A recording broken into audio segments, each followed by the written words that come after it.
Now, the reason that and this is still going on today, the reason that people are afraid is because they don't understand something. So how do you understand something that you don't know the process, in which to understand? You make some shit up. No, well, sort of, I guess. You cannot do it as a whole. You cannot do it as a group. Us three, we can't do that. Right.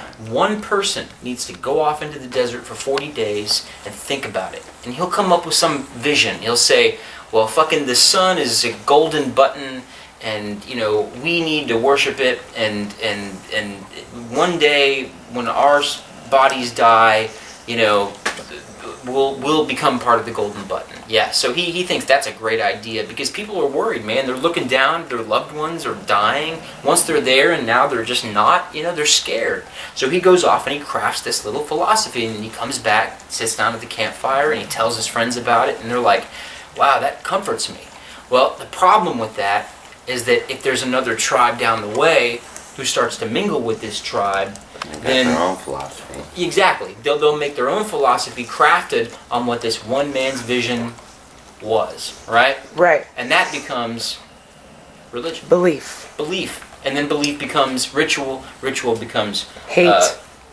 Religion. And then blah, blah, blah. Religion becomes, entire civilizations are crafted on right, I was one just about to say single... religion becomes way of life, moral compass, Exactly. everything. People will die for a religion. So answer me this. When you have an entire civilization of people, this mass, this horde of people who are existing upon this one core belief that this one single man, who's no longer around, who went into a desert, to help a couple of people, find comfort. This whole now group of people are moving their civilization based, maybe unknowingly, on this one core belief. What happens when that belief is ripped out from under them? Exactly. When they find out that the sun isn't a golden button, that it's actually, a star that we're revolving around. And then that's exactly what's been happening over the course of the year. Well, and a lot of times what we do is the person that finds out that the sun is not a golden button, we kill them because we want to believe in something. That's exactly right. It gives us a reason to live. That's exactly right. So I'd have to agree with you on that, Chad.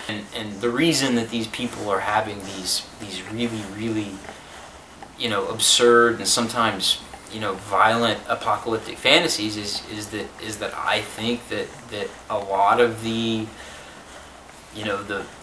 beliefs that have held our civilization together since the end of the Dark Ages, since the beginning of the Renaissance, have in the beginning of modern science, and that began with the advent of quantum physics and physics just as a whole, and metaphysics, and people are starting to actually take the UFAP phenomenon seriously, like UFOs. I'm not going to say UFOs. People actually have to question their beliefs now, and they feel and to be quite honest, it makes them feel inadequate because if they go back, they realize now that they can't help some of the things that would be considered sinful or whatever you might say back in the day. And it's not even that, really. Take us back to that first So humans tribe. feel inadequate right now. No, they feel scared. That first tribe looked up at the sky, they didn't know what was going on, so they crafted something, right? Well, that created a civilization, right? Well, that civilization crumbled because someone came along and said,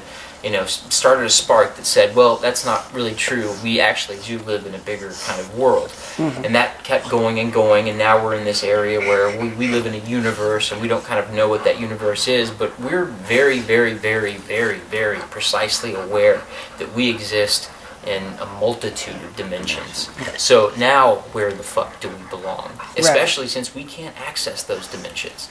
And now there's these goddamn things fucking appearing in the middle of the fucking sky, hovering over cities that are the size of goddamn cities. Have you seen the Phoenix Lights? It's the fucking craziest goddamn thing in the world. Have you ever heard of the Fatima miracle? There was this thing in Portugal. And these three girls were having these visions, right, down by this creek of the Virgin Mary, and everyone was like, shut the fuck up. But every Sunday for, 3 months, they would come home and say, look, this is really happening. They would beat the girls. They actually incarcerated them. So they went back to the creek, and the Virgin Mary appeared, and they said, look, bring these people here, and we will I'll prove it to them. And so the next week, about 40 or 50 people came, and sure enough, this apparition appeared. So the next week, and this is the most fucked up thing you will ever hear, and it's verifiable through fact. I cannot fucking stress enough how important this is to my case. 60,000 people came to this hillside. 60 fucking thousand people. Skeptics, scientists, newspaper reporters. I mean, people of all faiths, all genders, all races, all colors, all creeds. And this is what they saw. These three girls are down by the creek, and they said, "Here she comes." And the sun, which was kind of foggy, actually dislocated from the firmament of the heavens and started zooming down towards these people. And all 60,000 of them fell on the ground and started fucking crying because they thought that the sun was going to come and crush them. Well, it wasn't the sun. It was a tiny little orb that had actually somehow gotten bigger in the sky. And it hovered over the girls. And the girls started convulsing and looking up at it and freaking out, and then they blacked out and they fucking fell on the ground. Well, when interviewed later, they said that this Virgin Mary gave them prophecies, and the prophecies to this day have never been revealed. And the guy who was in charge of that, this happened in 1917 in Portugal, right. Fatima, and the guy who was in charge of this, his name was Benny Ratz. You know who that is? It sounds familiar. That's our fucking Pope. That's right. That's our Pope. That's the greatest, and they call that a Christian miracle. That is a UFO phenomenon. That's a. So, just to go back on subject, so you're like against Thunderdome? Totally. Well, dude, no. I mean, I To just take things on a little bit of a lighter note, like. Aren't you ready for a start over and we could be like Thunderdome? But what he's saying is that I'm agreeing with everything he's saying. Brilliant. Yeah, but what he's saying is that, and I'm with him on that, is that there's beings that are, multi-dimension and that which we share our energy with, and we don't even know how to tap into it in this consciousness. Well, I mean, in human history, we always had a history of slavery, correct? Sure. Through, I would say, probably at the beginning of time, there's always been one that's considered less than the other, and there's been the slavery. And through human history, humans always overcome their what's what I'm looking for? The people that have them enslaved, whatever.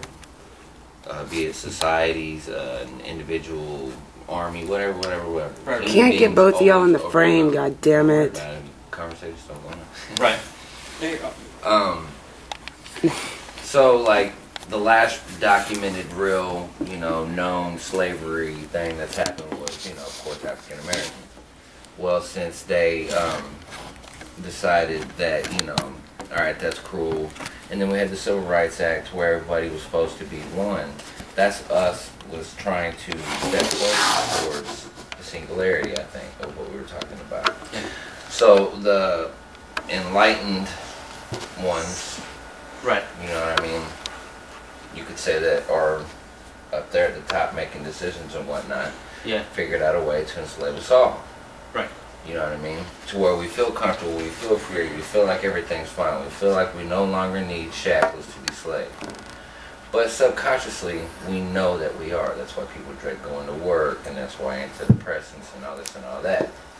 So I think kind of what you were talking about is like there's a lot of people out there, even people that claim to be uber religious, are ready to stop being enslaved and have this knowledge that they know is out there. Yeah. And I think that's what the Armageddon would be, is not the death of the planet or society or anything like that. It would be the shackles being let loose and us making a huge leap in evolution. You're talking about the end of times, like 2012 and all that stuff. I think what I take from that is I think he's actually talking about rapture. I think that more in a revolution sense. Well, I think that, and bear with me here. Maybe this kind of might add to what you're thinking, but I think that probably. Well, I know for a fact there's this book called "Behold the Pale Horse," which I've actually renamed "Behold the Pale Argument." But it's this guy. He found all these papers, you know, and his name is William Cooper. He was an ex-Navy military, you know, intelligence officer. And he has these just, well, I'm not going to say crazy because, you know, who knows, he might be right. But he said that, you know, there are an elite few, the Bilderberg group, you know, who are really trying to control. And that's fine, you know, whatever. Let them do what the fuck they want. Right. They cannot control the natural order of things. Exactly. Knowledge, they can control us. Sure, fuck yeah, man. I can craft something up in a couple of days to where I could have this whole goddamn community doing fucking two-steps in my back lawn while I'm drinking fucking, you know, daiquiris out of a unicorn's vagina. I don't give a fuck, dude. But what I'm saying is that true knowledge, as it's you know, manifested throughout history, has given people the freedom to be themselves, and it's always started with a dark age, you know, and then somewhere, someone, somehow, something arises that says, well, we know more about this than you do. Let us kind of handle it. And with the you know, the fall of the Roman Empire, and that was probably the end of the primitive age. You know, that first idea. Because the Roman Empire and other empires before that, where their elite had knowledge as far as what science found and this, that, and the other. Yeah, well, they held from the people to keep them captive, to keep them doing what they wanted. Exactly, and there was also an amalgamation of primitive societies from all over the world. Gauls, the French, which, I mean, it's just gonna happen. The world will collapse, and there will be another dark age. And when that dark age happens, you know, I think we're in it. No, not yet. And it's not the survival of the fittest at the cusp of it, then. that will you know, what's the word? Prevail. It is the survival of the fittest who can also understand why the civilization collapsed and what will make the next one collapse as well. And as long as you're on a path to that knowledge, towards that knowledge, with an understanding of you know, yourself and your surroundings, and obviously how to survive and eat and not be a total fucking douchebag, which, I don't know. It's almost human nature, though.